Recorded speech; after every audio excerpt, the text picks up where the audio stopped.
ಒಂದು ಕೊರಿಂಥದವರಿಗೆ ಬರೆದ ಪತ್ರಿಕೆ 6ನೇ ಅಧ್ಯಾಯ 17ನೇ ವಾಕ್ಯ. அப்படியே கர்த்தரோடு இசைந்திருக்கிறவனும் அவருடனே ஒரೇ ஆவியாயிருக்கிறான்.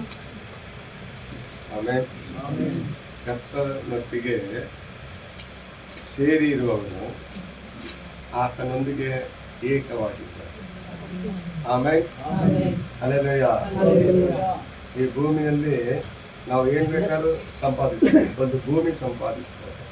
ಈ ಭೂಮಿಯಲ್ಲಿರೋ ಐಶ್ವರ್ಯಗಳು ಅದು ತಿಪ್ಪೆ ರೀತಿಯಲ್ಲಿ ಅದು ಯಾವಾಗ ಬೇಕಾದ್ರೂ ಮೇಲೆ ಹೋಗಿಲ್ಲ, ಅದು ನಿಮ್ಮ ಹತ್ರ ಬಂದು ಸೇರುತ್ತೆ. ಆದರೆ ದೇವರೆಲ್ಲ ಆ ರೀತಿ ಸಿಗಲ್ಲ.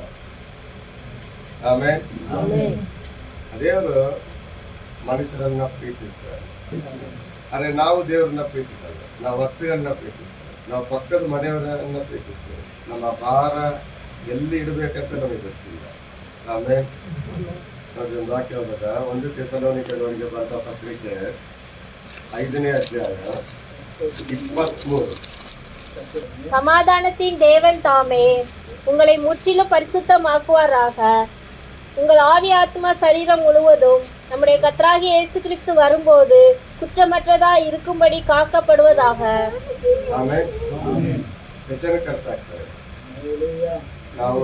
ನಾವು ಮನುಷ್ಯರು, ಆಮೇಲೆ ನಾವು ದೇವರಲ್ಲ, ನಾವು ಮನುಷ್ಯರು. ನಮಗೆ 3 ಭಾಗ ಕೊಡಲ್ಪಟ್ಟಿದೆ: ಆತ್ಮ, ಪ್ರಾಣ, ಶರೀರ. ಈ ಆತ್ಮದಲ್ಲಿ ದೇವರು ತನ್ನ ಜೀವ ತುಂಬಿಸಿದ್ದಾರೆ. ಆಮೇಲೆ ಅದು ಕೂಡ ವಾಕ್ಯ. ಈ ಆತ್ಮದಲ್ಲಿ ದೇವರು ತನ್ನ ಜೀವ ತುಂಬಿಸಿದ್ದಾರೆ. ಈ ಪ್ರಾಣದಲ್ಲಿ ನಮ್ಮ ಮನಸ್ಸಿದೆ. ಆ ಮನಸ್ಸು ಹೃದಯ ಏಕವಾಗಿ ಕಟ್ಟಾಗಿರುತ್ತೆ. ಈ ಶರೀರ ಭೂಮಿಗೆ ಸಂಬಂಧಪಟ್ಟಿದೆ. ಈ ಶರೀರ ಯಾವಾಗಲೂ ಭೂಲೋಕದ ಕಾರ್ಯನೇ ನೋಡ್ತಾ ಇರುತ್ತೆ. ನೀವು ಬ್ಯಾಂಗ್ಳೂರು ಪಟ್ಟಣ ನೋಡಿದ್ರೆ ಹಣ, ಆಸ್ತಿ, ಅಂತಸ್ತು, ಇದು ಶರೀರ ನೋಡ್ತಾ ಇರುತ್ತೆ. ಆದರೆ ಈ ಆತ್ಮ ಯಾವಾಗಲೂ ದೇವರು, ಆರಾಧನೆ, ವಾಕ್ಯ, ಭಕ್ತಿ. ದೇವರು ಅದನ್ನ ಇನ್ಬಿಲ್ಟ್, ಈಗ ನಿಮ್ಮ ಮೊಬೈಲಲ್ಲಿ ಹೆಂಗೆ ಇನ್ಬಿಲ್ಟ್ ತುಂಬಿಸಿರ್ತಾರೋ ಅದೇ ರೀತಿ ನಿಮ್ಮ ಆತ್ಮದಲ್ಲಿ ದೇವರು ಆ ರೀತಿ ಇನ್ಬಿಲ್ಟ್ ತುಂಬಿಸಿರ್ತಾರೆ. ಆದರೆ ನಡುವೆ ಒಂದಿದೆ ನೋಡಿ, ಮನಸ್ಸು ಅನ್ನೋದು, ಅದು ನೀವು. ಆಮೇಲೆ ಏನಂತ ಹೇಳ್ತಾರೆ? ಮನಸ್ಸಾಕ್ಷಿ ಇಲ್ವಾ? ಮನಸ್ಸಾಕ್ಷಿ ಸತ್ತೋಯ್ತಾ? ನೀವು ಬದುಕಿದ್ದೀರಾ ಅಂತ ಕೇಳ್ತಾ ಇದ್ದೀರಲ್ಲ. ಆ ಮನಸ್ಸು ನೀವು ನಿಮ್ಮ ಹೃದಯನ, ಆ ಮನಸ್ಸು ಹೃದಯ ಏಕವಾಗಿರುತ್ತೆ. ಅದು ಲೋಕದ ಕಡೆ ತಿರುಗಿದ್ರೆ ಶರೀರ ಮನಸ್ಸು ಒಂದಾಗತ್ತೆ.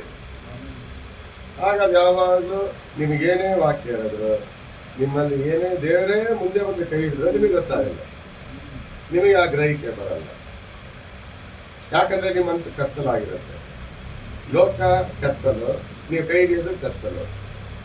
ಆದರೆ ಯಾವಾಗ ನಮ್ಮ ಮನಸ್ಸು ದೇವ್ರನ್ನ ಇಷ್ಟಪಡುತ್ತೋ, ದೇವ್ರ ಬೆಳಕು, ಆಗ ನಮ್ಗೆಲ್ಲ ಬೆಳಕಾಗಿದೆ ಅನ್ಸುತ್ತೆ. ಆಮೇಲೆ ದೇವರ ಬೆಳಕು. ಹಲ್ಲೆಲೂಯಾ. ಯಾರಿಗೆ ಬೆಳಕು ಇಷ್ಟ ಆಗಲ್ಲ ಅಂದ್ರೆ, ಯಾರಿಗೆ ವಾಕ್ಯ ಇಷ್ಟ ಆಗಲ್ಲ ಅಂದ್ರೆ, ಯಾರಿಗೆ ಸಭೆ ಇಷ್ಟ ಆಗಲ್ಲ ಅಂದ್ರೆ, ಅವ್ರ ಕತ್ತಲಲ್ಲಿರೋನ್ಗೆ ಆ ಬೆಳಕು ಇಷ್ಟ ಆಗಲ್ಲ. ಆಮೇಲೆ ನನ್ನ ರಹಸ್ಯವಾದ ಪಾಪ. ಆಮೇಲೆ ನೋಡ್ರಿ, ಇನ್ನೊಂದು ವಾಕ್ಯ ಹೋದರೆ ದಾವಿದನೊಂದು ಮಾತು ಮಾತಾಡ್ತಾರೆ.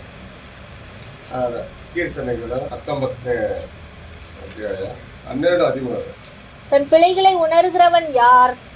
மறைவான குற்றங்களுக்கு என்னை நீங்களாக்கும். துணிகரமான பாவங்களுக்கு உமது அடியேனை விலக்கி காரும். அவைகள் என்னை ஆண்டு கொள்ள ஓட்டாதிரோம்.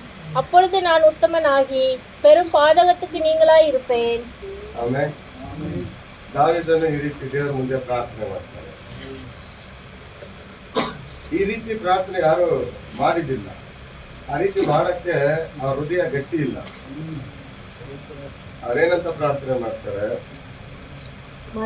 ನನ್ನ ತಪ್ಪು, ಇಲ್ಲಿ ಎಲ್ಲರೂ ಸೇರಿಸಿರ್ತಾರೆ. ತನ್ನ ತಪ್ಪುಗಳನ್ನು ತಿಳಿದುಕೊಳ್ಳೋರು ಯಾರು? ಅದ್ರ ಅರ್ಥ ಏನಪ್ಪ ಅಂದ್ರೆ, ಒಂದು ಮನುಷ್ಯನಿಗೆ ತನ್ನ ಹೃದಯದಲ್ಲಿರೋ ಎಲ್ಲ ತಪ್ಪುಗಳು ಗೊತ್ತು. ನನ್ನ ತಪ್ಪೇನು, ನಾನೆಲ್ಲಿ ಬಲಹೀನಾಗಿದ್ದೀನಿ, ನಾನೆಲ್ಲಿ ಬಿದ್ದೋಗ್ತೀನಿ, ನನ್ನ ಸ್ಟ್ರೆಂತ್ ಏನು, ನನ್ನ ವೀಕ್ನೆಸ್ ಏನು, ನನ್ನ ಹೃದಯ ಗೊತ್ತಿರುತ್ತೆ. ಆದ್ರೂ ನಮ್ಮ ಜನ ಏನ್ ಮಾಡ್ತಾರೆ? ಅದ್ರ ಮುಂದೆ ಬಂದಿರುವ ಒಬ್ಬ ಸೇವಕ ಹೇಳಿ, ಒಂದು ಪ್ರವಾದಿ ಹೇಳಿ, ನನ್ನ ತಪ್ಪು ಹೇಳಕ್ಕೆ ಒಂದು ಪ್ರವಾದಿ ಬೇಕಾಗಿಲ್ಲ. ನನ್ನ ನನ್ನ ಮನಸ್ಸಾಕ್ಷಿ ಮಾತಾಡುತ್ತೆ. ಆಮೇಲೆ ಅದ ನಿಮ್ಗೆ ಹೇಳತ್ತೆ ನೋಡ್ರಿ, ಪಾಪಕ್ಕೆ ವಯಸ್ಸಿಲ್ಲ. ಆಮೇಲೆ ದೇವರಿಗೆ ವಯಸ್ಸಿಲ್ಲ. ದೇವರ ಮುಂದೆ ಮಕ್ಕಳಿಗೆ ಕೂಡ ವಯಸ್ಸಿಲ್ಲ. ವಯಸ್ಸು ಮೀನ್ಸ್ ಅದ್ರ ಅರ್ಥ ಏನಪ್ಪ ಅಂದ್ರೆ, ದೇವ್ರು ಹೆಂಗ್ ನೋಡ್ತಾರೆ ಅಂದ್ರೆ, ಒಂದು 12 ವರ್ಷದ ಹುಡುಗ ಆಗಲಿ, ಇಲ್ಲ ಒಂದು 30 ವರ್ಷದ ಹುಡುಗ ಆಗಲಿ, ಇಲ್ಲ ಒಂದು 60 ವರ್ಷದ ಹುಡುಗ ಆಗಲಿ, ಒಂದು ಯಜಮಾನ ಆಗಲಿ, ಎಲ್ಲರನ್ನ ಒಂದು ಜೀವ, ಒಂದು ಆತ್ಮ, ಆ ರೀತಿ ನೋಡ್ತಾರೆ. ಅವ್ರು ಅದ್ರಲ್ಲಿ ಏನ್ ನೋಡ್ತಾರೆ ಅಂದ್ರೆ, ಇದರಲ್ಲಿ ಪಾಪ ಇದೆಯಾ, ಪಾಪ ಇಲ್ವಾ. ನಾವಿದು ಈಗ ಹೇಳ್ತಾ ಇದ್ರೆ, ತನ್ನ ತಪ್ಪುಗಳನ್ನ ತಿಳ್ಕೊಳ್ಳೋನು ಯಾರು, ಆ ತಪ್ಪುಗಳನ್ನು ಬಿಟ್ಟು ದೂರ ನಿಲ್ಲೋನು ಯಾರು. ಅವ್ರೇನ್ ಹೇಳ್ತಾ ಇದ್ರೆ, ನಾನು ಬೇಕೆಂದು ಪಾಪ ಮಾಡೋದಂತೆ. ನೋಡ್ರಿ, 2 ತರ ಪಾಪ ಇರುತ್ತೆ. ನಾನು ತಿಳಿದು ಮಾಡೋ ಪಾಪ, ತಿಳಿಯದೆ ಮಾಡೋ ಪಾಪ. ನಾನು ತಿಳಿದು ಕೂಡ ಪಾಪ ಮಾಡ್ತಾ ಇದ್ದೆ, ನಾನು ತಿಳಿಯದೆ ಕೂಡ ಪಾಪ ಮಾಡ್ತಾ ಇದ್ದೆ. ಆಮೇಲೆ ನಾನು ತಿಳಿದು ಮಾಡೋ ಪಾಪ ಏನು, ನಾನು ಪ್ರಾರ್ಥನೆ ಮಾಡ್ಬೇಕಂತ ಗೊತ್ತು, ನಾನು ಪ್ರಾರ್ಥನೆ ಮಾಡೋದು. ನನಗೆ ವಾಕ್ಯ ಓದ್ಬೇಕಂತ ಗೊತ್ತು, ನಾನು ವಾಕ್ಯ ಓದೋದು. ನಾನು ನನ್ನ ಭಾರ ಎಲ್ಲ ದೇವ್ರ ಮುಂದೆ ಇಳಿಸ್ಬೇಕಂತ ಗೊತ್ತು, ನಾನು ದೇವ್ರ ಮುಂದೆ ಇಳಿಸಲ್ಲ. ನಮ್ಮ ಭಾರ ಎಲ್ಲ ಸಭೆ ಮೇಲೆ ಹಾಕ್ತೀನಿ, ನಮ್ಮ ಭಾರ ಎಲ್ಲ ಸೇವಕರ ಮೇಲೆ ಹಾಕ್ತೀನಿ. ನಾನು ಸಭೆಯಲ್ಲಿ ಇದೇ ಮಾತಾಡೋದು. ಸಭೆಯಲ್ಲಿರೋ ಜನ ಗಟ್ಟಿಯಾದ್ರೆ ಫಾಸ್ಟ್ ಒಂದು 5 ವರ್ಷ ಜಾಸ್ತಿ ಬದುಕ್ತಾರೆ. ಸಭೆಯಲ್ಲಿರೋ ಜನ ಕಮ್ಮಿ ಆದ್ರೆ ಫಾಸ್ಟ್ ಹಾಗೆ ಸಭೆ ಹೋಗ್ತಾರೆ. ಅವನ ಎದೆ ಹೊಡ್ಕೊಳ್ತಾನೇ ಇರ್ಬೇಕು, ಎದೊಳ್ರಿ ಎದೊಳ್ರಿ, ಆ ರೀತಿ ಎಲ್ಲ ಅವಶ್ಯಕತೆ ಇಲ್ಲ. ನೋಡ್ರಿ, ಅದಕ್ಕೆ ಇನ್ನೊಂದು ಅರ್ಥ ಹೇಳ್ಬೋದು, ಅಂಟಿಕೊಳ್ಳುವ ಪಾಪ.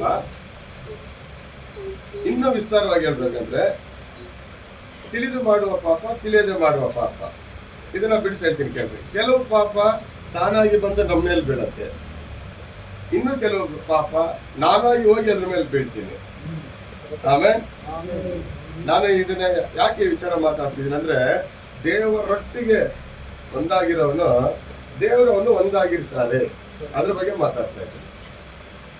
ಈಗ ನಂದು ಥೀಮ್, ಎಲ್ಲ ಸೇವಕನಿಗೂ ಒಂದೊಂದು ಥೀಮ್ ಇರುತ್ತೆ. ಒಂದು ಸೇವಕರನ್ನ ಏನ್ ಹೇಳ್ತಾರೆ, ದೇವರ ರಾಜ್ಯ ವಿಸ್ತರಿಸಬೇಕು. ಇನ್ನೊಂದು ಸೇವಕರು ದೇವರ ಬಲ ಪ್ರಕಟಪಡಿಸಬೇಕು. ಆದ್ರೆ ನನ್ನ ಥೀಮ್ ಏನಪ್ಪ ಅಂದ್ರೆ, ದೇವ್ರನ್ನ ಹಿಂಗೆ ಇಂಪ್ರೆಸ್ ಮಾಡ್ಬೇಕು, ಅಷ್ಟೇ ನನ್ನ ಥೀಮ್. ಆಮೇಲೆ ನಾವು ತುಂಬಾ ಜನ ಏನ್ ಮಾಡ್ತೀವಿ, ಬೇರೊಬ್ಬರನ್ನ ಇಂಪ್ರೆಸ್ ಮಾಡಕ್ ನಾವು ಸಾಯ್ತೀವಿ. ಈಗ ಅವ್ರ ಪಕ್ಕದಲ್ಲಿರೋರು ನಮ್ಮ ಕಂಪ್ನಿಯಲ್ಲೆಲ್ಲ ಕೆಲವು ಜನ ಇದ್ದಾರೆ. ಅವ್ರು ಏನ್ ಮಾಡ್ತಾರೆ, ಈ ಕಾರ್ ಇವ್ರು ತಗೊಂಡಿದ್ದಾರೆ, ನಾಳೆ ನಾನು ಆ ಕಾರ್ ತಗೊಂಡ್ಬರ್ತೀನಿ, ನಾನು ಇಂಪ್ರೆಸ್ ಮಾಡ್ತೀನಿ. ಹಂಗೆಲ್ಲ ಮಾಡಿದ್ರೆ ನಾನು ಸಾಯ್ತೀನಿ. ನಾನು ದೇವರನ್ನ ಇಂಪ್ರೆಸ್ ಮಾಡ್ತೀನಿ.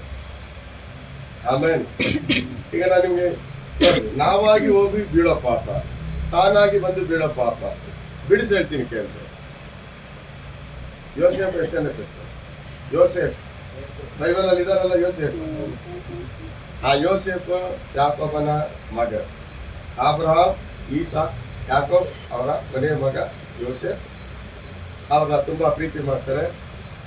ದೇವರು ಅವ್ರನ್ನ ಉನ್ನತಕ್ಕೇರಿಸ್ಬೇಕಂತ ಇಷ್ಟಪಡ್ತಾರೆ. ಆದ್ರೆ ಅವರು ಐಗುಪ್ತರ ಕೈಗೆ ಮಾರಲ್ಪಡ್ತಾರೆ. ನನ್ನ ಸಹೋದರರು ಹೊಡೆದು ದೊಬ್ಬಡ್ತಾರೆ. ಆಗ ಪೋಟಿಫರನೆಂಬ ಒಂದು ರಾಜನ ಕೆಳಗೆ ಕೆಲಸ ಮಾಡೋ ವ್ಯಕ್ತಿ ಮನೆಗೆ ಆತ ಹೋಗ್ತಾನೆ. ಆಗ ಪೋಟಿಫರನ ಹೆಂಡತಿ ಯೋಸೇಫನನ್ನು ಇಷ್ಟಪಡ್ತಾಳೆ. ಅವನ್ನ ಏನ್ ಮಾಡ್ತಾಳೆ, ಬಲವಂತ ಪಡಿಸ್ತಾಳೆ, ಬಾ ಯಜಮಾನ ಇಲ್ಲ. ಆಗ ಅವನೇನಂತ ಹೇಳ್ತಾನೆ, ಇಷ್ಟು ದೊಡ್ಡ ಪಾಪನ ನನ್ನ ದೇವ್ರ ಮುಂದೆ ನಾನು ಹೆಂಗ್ ಮಾಡ್ಲಿ. ಆಮೇಲೆ ಅಲ್ಲಿ ದೇವ್ರಿಲ್ಲ, ಯೋಸೇಫನಿಗೆ ದೇವರು ಕಾಣ್ತಾ ಇಲ್ಲ. ಯಾಕಂದ್ರೆ ಅಂತ ಆತ್ಮಿಕ ಕಣ್ಣುಗಳು ತೆರೆಯಲ್ಪಟ್ಟು ದೇವರನ್ನ ನೋಡುವ ಕಾಲ ಅಲ್ಲ ಅದು. ಆದ್ರೆ ಅವನೇನ್ ಹೇಳ್ತಾನೆ, ತನ್ನ ತಂದೆ ಬಳಿಯಿಂದ ಬಂದಂತ ಉಪದೇಶ. ಈಗ ನಿಮ್ಗೆಲ್ಲ ತಂದೆ ಯಾರು, ಸೇವಕ. ನಿನ್ನ ಸಭೆಯ ಸೇವಕನೇ ನಿನ್ನ ಆತ್ಮಿಕ ತಂದೆ. ನೀನು ಅವನ ಮಾತು ಯಾವಾಗ ಕೇಳೋದು ಅವಾಗ ನಿನ್ ಸತ್ಯ ಅಂತ ದೇವರು ಅದೇ ಹೇಳ್ತಾರೆ. ಆದಾಮ ಅವಾಗ ಹೇಳ್ತಾರೆ, ನೀನ್ ಯಾವಾಗ ಈ ಹಣ್ಣು ತಿಂತೀಯೋ ಅವಾಗ ನೀನ್ ಸತ್ಯ ಅಂತ ಹೇಳ್ತಾರೆ. ಏನು, ಅವ್ರ ಸತ್ತಿಲ್ಲ, ಅವ್ರ ಆತ್ಮ ಸತ್ತೋಯ್ತು, ಅದು ಕತ್ತಲೆ ಆಯ್ತು. ನೀವು ಅನೇಕ ಸಭೆ ನೋಡ್ಬೋದು, ನಡೆದಾಡುವ ಹೆಣಗಳು ತಿರುಗ್ತಾ ಇರ್ತದೆ. ಏನಂದ್ರೆ ಹೇಳ್ರಿ, ನಡೆದಾಡುವ ಹೆಣಗಳು. ಬೇಜಾರಾಗುತ್ತಾ? ಆದ್ರೆ ಅದು ಸತ್ಯ. ನಡೆದಾಡುವ ಹೆಣಗಳು. ನಮ್ಮ ಸಭೆಯಲ್ಲಿ ಹೇಳಿದಾಗ ನೀವು ಭಾರಿ ಕಠಿಣವಾಗಿ ಬೋಧಿಸ್ತೀರ. ನಾನು ಹೇಳಿದೆ ನೀನು ನರ್ಕಕ್ಕೆ ಹೋದಾಗ ನಿಮ್ಗೆ ಕಠಿಣವಾಗಿ ದಂಡಿಸ್ತಾರೆ. ಅಲ್ಲಿ ಒಂದ್ಸಾರಿ ನೀವು ಒಳಗೆ ಇನ್ನಾದ್ರೆ ನೀವು ಹೊರಗಡೆ ಎಕ್ಸಿಟ್ ಆಗಲ್ಲ, ನರಕ. ಆಮೇಲೆ ಕ್ರಿಸ್ತರ ನಡೆದಾಡುವ ಎಣಗಳಾದ್ರು ಅದಕ್ಕೆ ಭೂಲೋಕ ಕತ್ತಲೆ ಆಯಿತು.